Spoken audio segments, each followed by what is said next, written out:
What is up, everybody? Pete Pardo here from Sea of Tranquility. Welcome to day 14 of albums that are 30 years old in 2023 as we look back to 1993.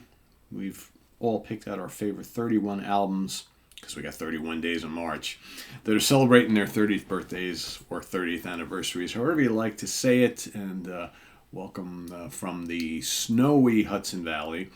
Amazing how we got like no snow this entire winter until basically March 1st. Well, February 28th, we got our first snowstorm of the year, and now we've had nothing but snow ever since. It's almost like winter decided here in the Northeast that, like, yeah, we're not really here yet. But then when it's supposed to be the end of winter, like, okay, now we'll get this out of the way when we're all ready for spring and just tired of this kind of, winter that never really was. Winter is like totally here now. So we got probably, I don't know, 3-4 inches of snow out there right now. It's heavy snow, wet snow. It's coming down like crazy. It's going to be a mess of a day here. So, but anyway, we're here to talk about 30-year-old albums today. So this particular one was released on March 15th. Wow, almost 30 years to the day. Didn't plan it that way. Probably should have saved this one for tomorrow. Anyway, recorded at Little Mountain Studios in Vancouver, Criteria Studios in Miami, Abbey Road in London, Highbrow Productions in Hook City, Nevada. So this one was recorded all over the place by Mike Fraser, as well as Jimmy Page and David Coverdale for EMI Records. Of course, I'm talking about the debut and only album from Coverdale Page, simply titled Coverdale Page. Of course, this is the little kind of super group put together. John Kalodner was the guy who kind of got these two guys together because at the time Coverdale had kind of put Whitesnake to rest for a bit.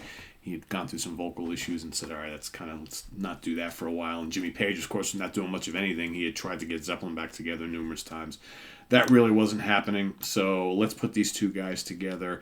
And here we have the resulting album. Tons of people playing on this particular record. So we've got, of course, David on lead vocals, little acoustic guitar here and there. Jimmy Page on all sorts of guitars. He also plays a bit of bass on here. You got Denny Carmassi, the great Denny Carmassi, of course, formerly of Montrose and lots of other bands. On drums, percussion, Ricky Phillips. Yes, that Ricky Phillips. On bass, Ricky Phillips from Bad English, just prior to this band, also from the Babies. Of course, Ricky Phillips with Styx these days. Jorge Casas also plays a little bit of bass on the album. Lester Mendez on some keyboards. Tommy Funderbunk does some backing vocals. John Sabataro on backing vocals.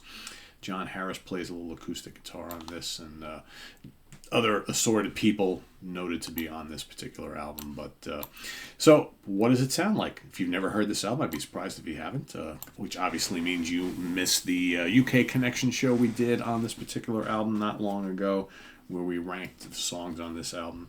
To me, it sounds like a marriage of David Coverdale and Jimmy Page, exactly what you'd expect. So there's some Whitesnake-isms on here. There's lots of Zeppelin-isms on here. Quite frankly, for me, this is the most exciting guitar playing that Jimmy Page has played on any album post Led Zeppelin. I enjoyed this way more than both Firm albums. I like the Firm albums. I always thought that should have been a little better, but there's some fine stuff on the Firm albums. But here, Jimmy Page is all over this album. There's some fiery guitar in here, some good riffs, some great soloing. Coverdale, to my ears, sounds good. He sounds a little rough in spots again. He's just getting over throat problems and stuff by this time.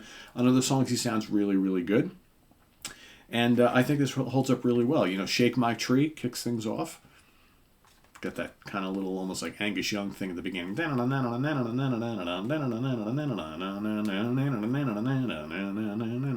Shake My Tree is wonderful. Stomping, heavy song. Totally dig it. You got Waiting on You. That's another cranker. Big bluesy, heavy rocker. Take Me for a Little While is kind of moody, kind of ballady, but I think it's got a really good vocal from Coverdale and some nice emotional guitar soloing from Jimmy Page. I dig Take Me for a Little While quite a bit. The first single that was released on the album is called Pride and Joy. That's kind of fun and bluesy. That's got this kind of like, reminds me of like late 70s, early 80s Whitesnake. And that's a fun song. That's the reason why it's probably out of the whole album, that's the real fun kind of bluesy party song on here. Over Now is kind of cashmere-y, kind of Zeppelin-y, slow and droning, kind of heavy. Dig that one. It's got some great guitar noises from Page.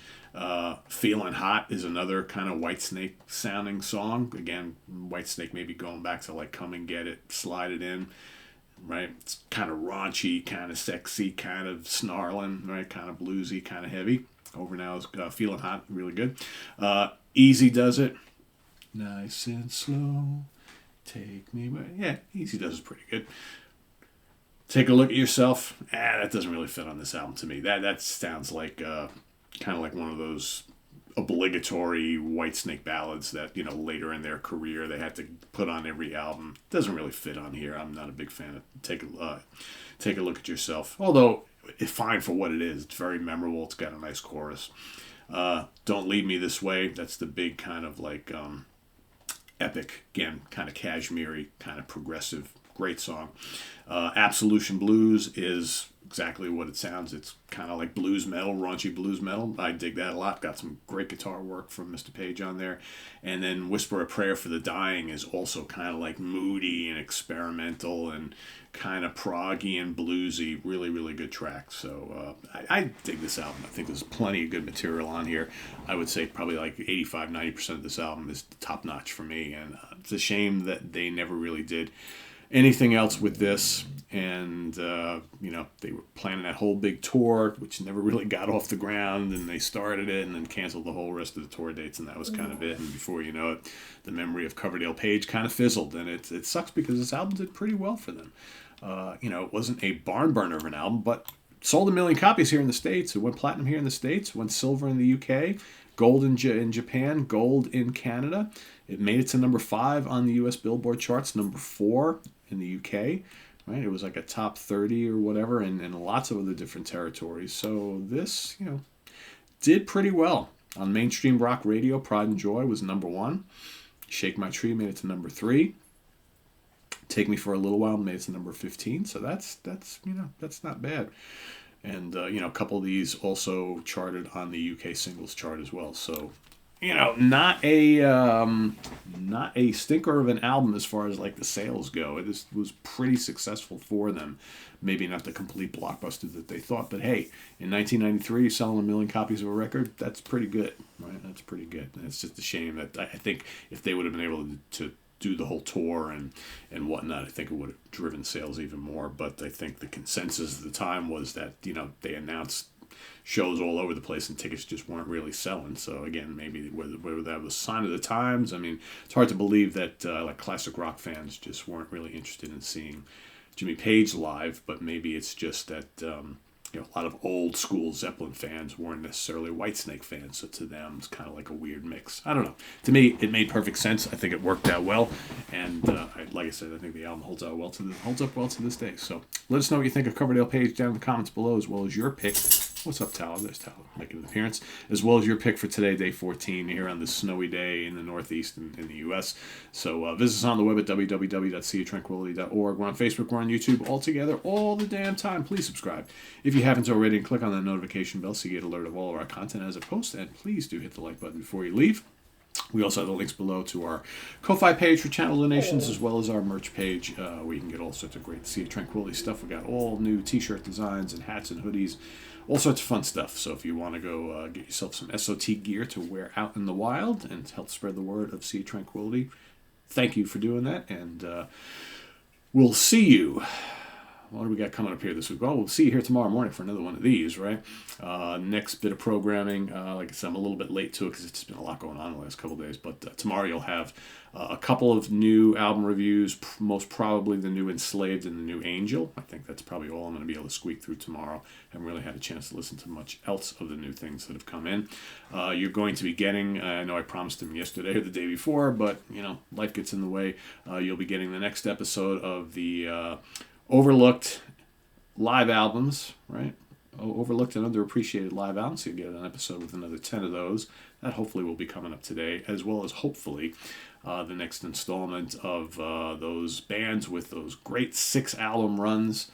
I have another 5 ready to go for you, so hopefully that will be coming up today, if not today, tomorrow.